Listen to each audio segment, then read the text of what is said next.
Ay vermene leytime.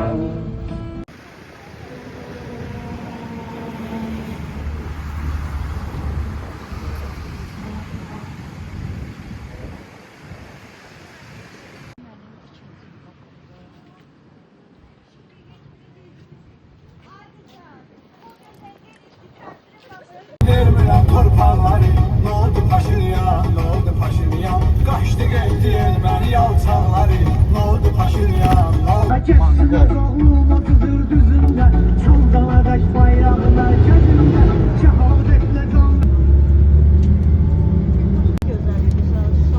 Gülmən xanım, siz də ilk dəfədir gəlsiniz. 2023 yıl sentyabrında keçirilmiş lokal xarakterli antiterror tədbirləri nəticəsində Azərbaycanın ərazi bütövlüyü və dövlət suverenliyi tam bərpa olunub və şanlı tariximizə ən parlaq səhifə yazılıb. Dövlət suverenliyi günü münasibətilə sizləri və bütün Azərbaycan xalqını təbrik edirəm.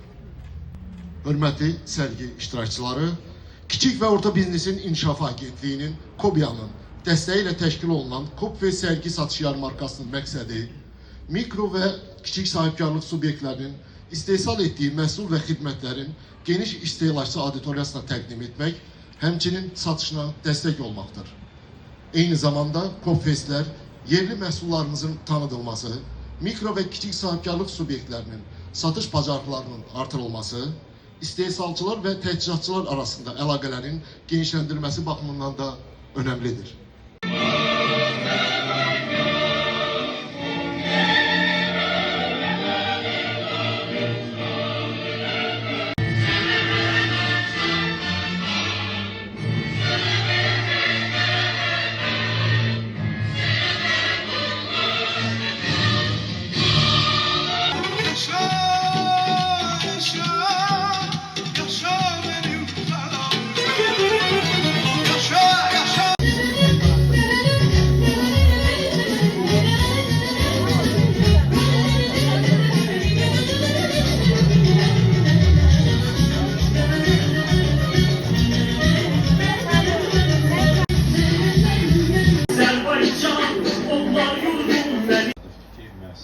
Bugün devlet söyleyince.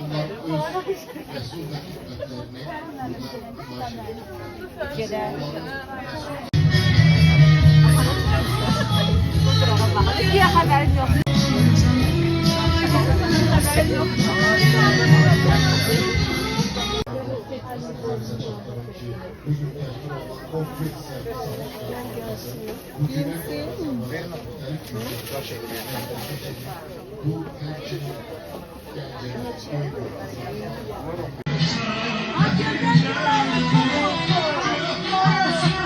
Buyurun.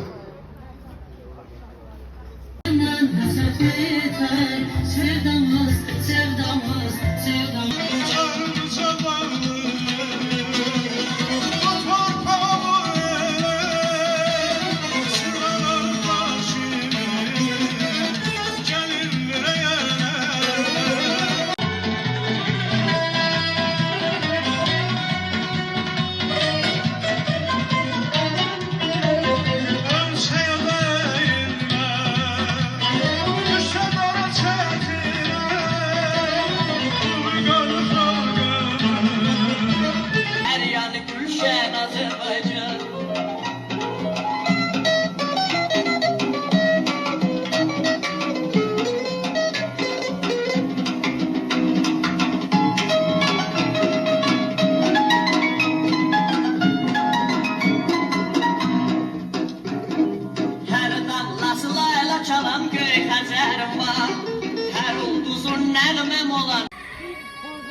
Ne geçit açtı?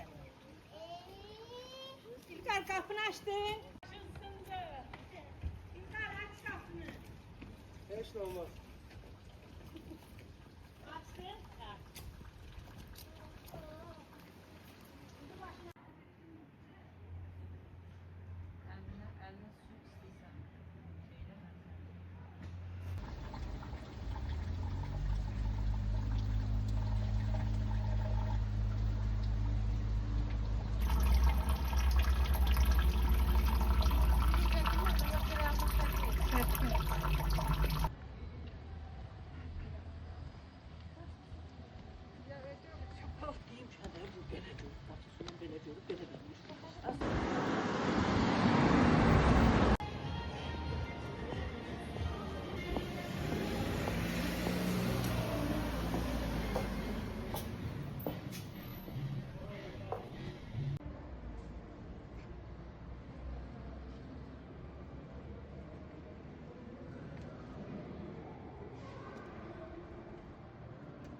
Öğrencim var.